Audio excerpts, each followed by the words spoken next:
All right, thanks for tuning in.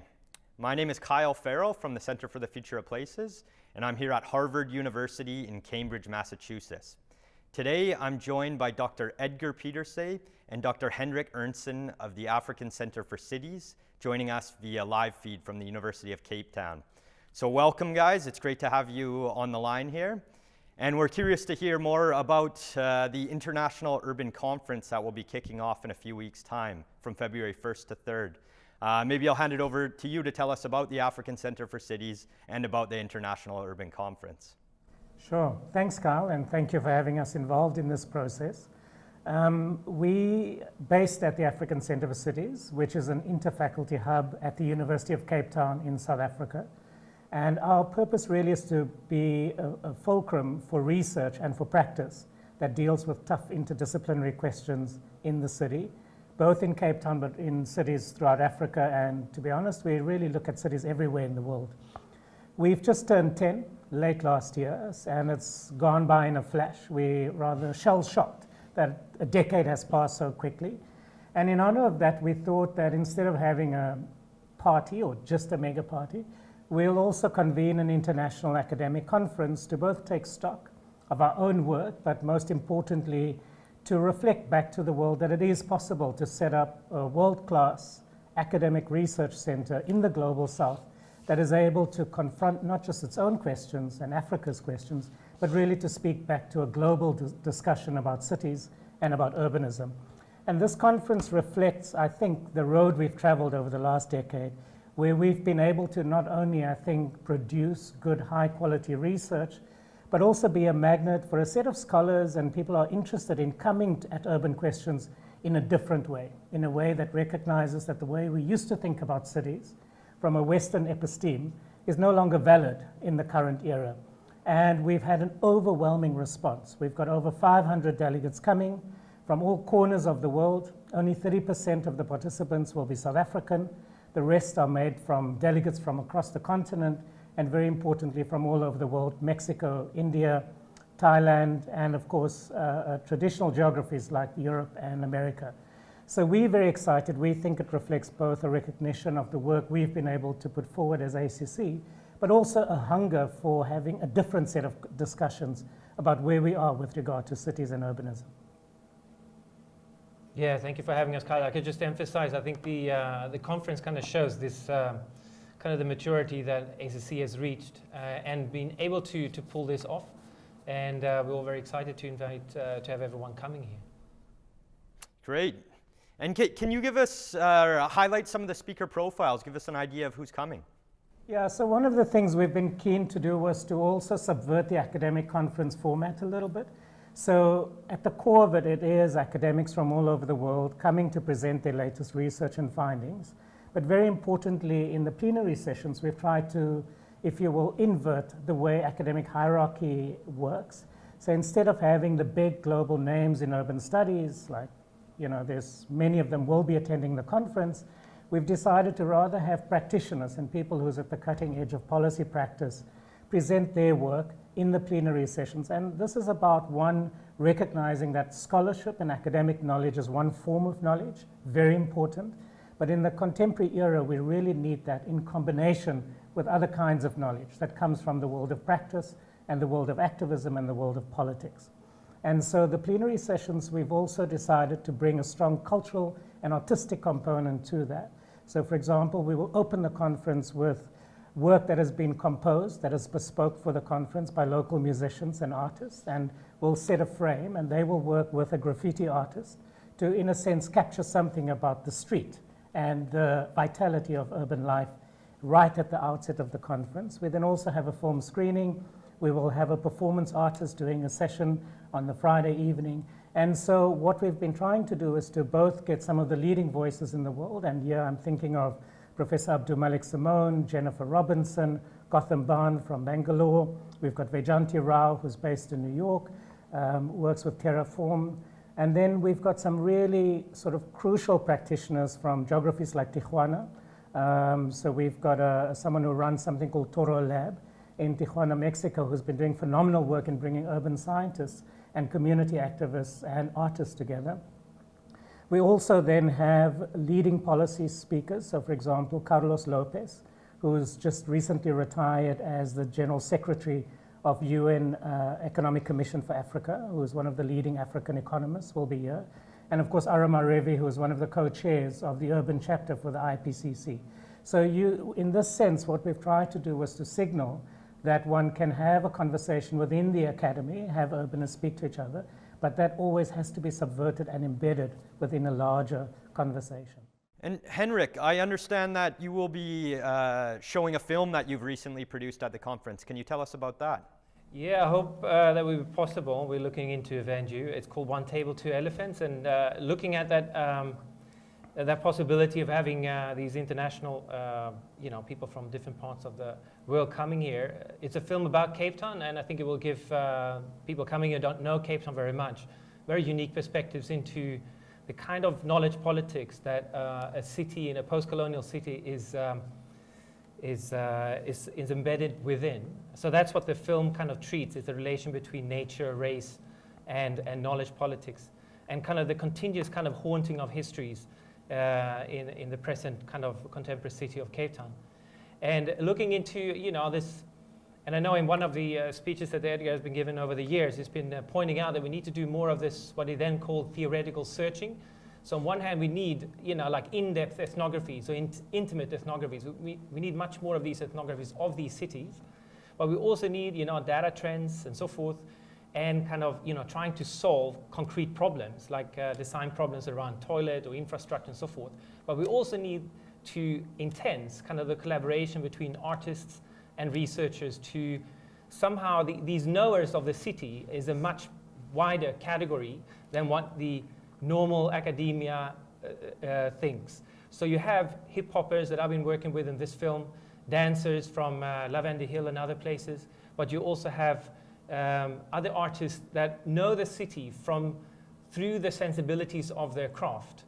And that's a kind of knowledge that somehow we need to make space for, where ACC has also been trying to do this throughout our work here. And I think looking at some of the really exciting people coming here, there's one person that I have never met, Michael Uwemedimo, who's been doing an our film called People Live Here in Port Harcourt. And he's also been building the collective media advocacy platform, where he tries to bridge. He was the producer of The Act of Killing, which is a quite famous documentary film. So he's been doing this type of collaborative work, and I'm very intrigued of meeting people like this and continue building these collaborative, theoretical searching kind of configurations. So we're also now working with filmers, local filmers in Kampala, and I'm hopefully also setting up what I call a street lab in Luanda in a few years' time in a new project. So I think that's where ACC has also been playing a role, this kind of not just bridging, but it's actually a new composition of doing serious academic work together with artists and others, urban knowers. And ultimately, what is it that you hope to achieve coming out of the conference? So, of course, this is, it's in many ways, it's a conventional academic conference. So we hope that people will feel that they've had a genuine opportunity to present their latest research findings, but present it not just to, if you will, an echo chamber. So the people who work in their topics and in the field will be present, but also present it to people who would have no knowledge of the specificity of the thematic that they work on.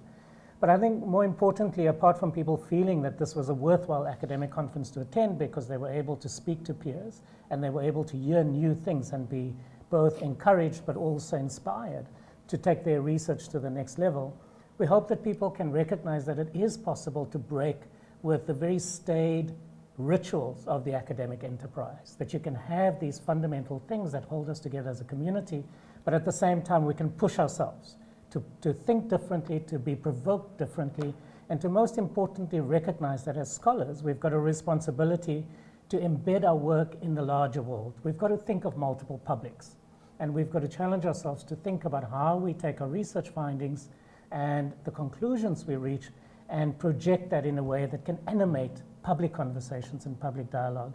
And we hope that the conference will give people a sense that this is utterly doable, and in fact, apart from it being something that should be part of the arsenal of a scholar, it is fun.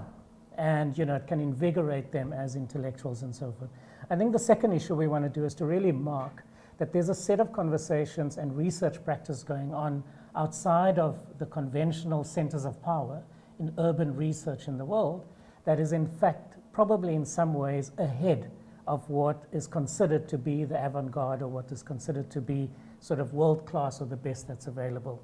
And I think by what we've curated here and the people who are coming and the kinds of conversations that will be possible, people will get a sense that there's a very, very different and exciting academic discourse around urban studies and urbanism that is unfolding at the moment. And they can tap into that and they can be part of that conversation.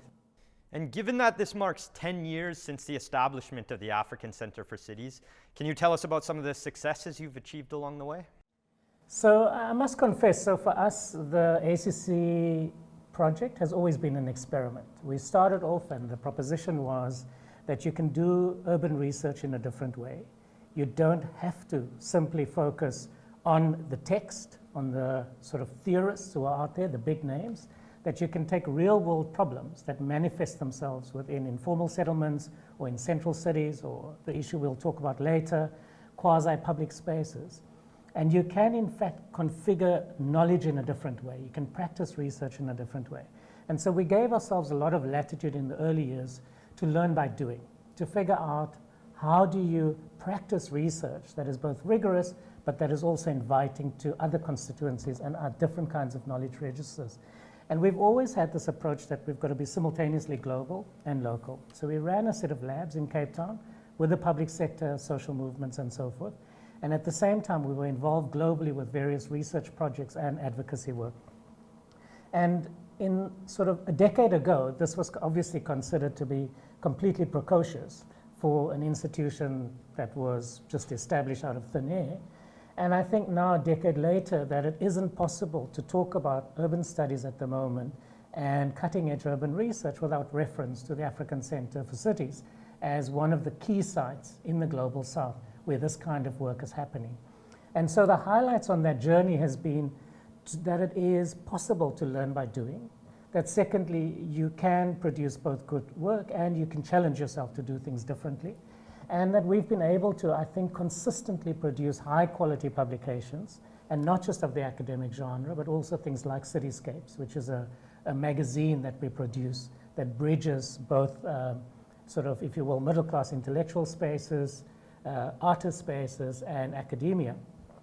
And we've done a couple of exhibitions along the way. And all of these things are highlights in their own right, both because of what they produced in terms of the quality of the content and the recognition and the response, but most importantly as a portfolio. So I think sort of the fact that we've been able to establish a practice that insists that as a 21st century academic institution, you can do all of these things and you should, for me is the sort of, that's really the highlight, that it's been possible. And so I can point to many specific things, and I can definitely also point to some painful and difficult failures and lessons over the 10 years. But I think for me, it is more the aggregate of what that period represents that is the biggest highlight. I can just highlight one story then. We started with, we had a project on ways of knowing urban ecologies, and one of the case studies was the Philippi horticulture area, which is a very specific place here in Cape Town where they've been growing vegetables for a long time for the city. And Jane Battersby, who led that case study, has from that case study also expanded her agenda together with others, and now developing a very comprehensive, a very important agenda around food security, which started among a survey in sub-Saharan Africa, which has now become yet another project funding attracting that. And they've been working closely with activists and scholars and throughout. So that little case study grew out to become a very expansive and now well-recognized agenda from the ACC. So that's just one really clear kind of success story, how it's possible to start speaking from a particular place into the world and develop that kind of way of working. And when we reconvene in 10 years' time, what type of victories do you hope you can report back on? And also, what sort of unresolved issues do you think will remain on the table? I hope one of the victories would be that, as a center, ACC will have even a more kind of comprehensive agenda doing comparative urban work across, especially the continent. to be part of a consortium, which is already elaborated, and we're kind of building on that. But I think that would be really important. With the pace of the urbanization that we see in Africa and the very particular modality through which that happens, we need to have much more kind of systematic comparative work. And I think ACC is really one of the key players in doing that. So within 10 years, that's one of the victories that we should be able to claim. And that should, of course, then be also part of developing really clear and kind of well-funded collaborations with other African universities to build these types of centers, which is already happening, and ACC is not the first, but be in partnership with other similar types of centers that are building this comparative urban agenda. So I think that would be kind of a victory that we need to be able to claim. And the more unresolved, I think, is we're living in a time where, in some kind of crisis in many levels, both ecologically but also economically. We have an economy that doesn't produce very many jobs any longer. It has a big impact in Africa, and also there's a deep problem all around the world now with what could be called the liberal democratic form. How do we hold politicians accountable? That kind of parliamentary form that we've been kind of inheriting from Western Europe, basically, is really failing us in a lot of ways. And here in South Africa, we can see this kind of gap between what is being discussed and how problems are perceived on the street. So I think there's a real need for a democratic kind of some kind of rupture in how we're thinking democracy in and through these cities. And that's something that won't be resolved. And I think that's where ACC, as one part of that kind of network of high-performing academic centers, could spearhead that kind of discussions around democratic practices in and from these cities that we have in Africa. From my point of view, I've got three very specific things. One is because I'm involved in a new master's program that we are piloting, and we're starting next month. And so I'm completely obsessed at the moment with the idea of the next generation of open scholars.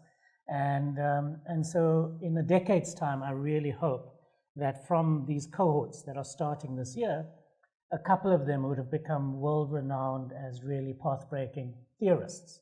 And I think for me, this is one of our big goals, is we want to not just produce scholars who can do rigorous research, but we also need to produce theorists who can provide a more compelling and nuanced and incisive account of what is urbanism and how is it changing and what's the specificities that mark it out in geographies that have not conventionally been the source of theorization. The second thing is we've got to recognize there's a profound systemic problem in why we're not generating enough urban research in Africa, but more broadly as well. And that is our governments are not funding academic research. There's no institutions to do it. And when they do fund academic research, it is only in the natural science disciplines. And so I really hope in a decade's time we will have well-conceptualized, resourced, national and Pan-African institutions that is dedicated to fund African scholars to do research on the problematics on the continent. The third area is that we have to recognize that the scale and the complexity of the challenges in these cities we're talking about are so immense, you need to completely reinvent the innovation system. So traditionally, we've always thought of innovation as a national function. You think about industrial capitalism and how do you support automotive industry or engineering, whatever the case might be. And really, if we look at the structure of the global economy, how migration is working, the way resources flow, you need to think of urban city regions as the core of innovation systems. And so in my mind, I think if we can apply a perspective that brings together scholarship with the private sector, with the public sector activists around the infrastructure and service delivery crisis in African cities, and how we will solve that in a way that also restores eco-environmental services, but also kind of provides a platform into the green economy, we will be producing knowledge that will impact on hundreds of thousands of people. But most importantly, we will produce a form of scholarship and innovation that is of this place for this place. And in my hope, in my dreams, that in a decade's time, that conception would be completely mainstream, taken for granted as completely obvious. even though it is only a faint glimmer on the horizon at the moment. An ambitious agenda indeed, but if anyone can pull it off, it's you too. Dr. Pieterse, Dr. Ernstson, thank you very much, and we wish you all the best with the conference. So that was the African Centre for Cities International Urban Conference, which will be taking place from February 1st to 3rd at the University of Cape Town. You can follow them on Twitter using @UrbanAfricaACC, and the specific hashtag is #ACC_IUC 2018. And you can, of course, continue to follow us using @FutureOfPlaces, and we'll be attending the conference, so we look forward to reporting the results to you. Thank you very much.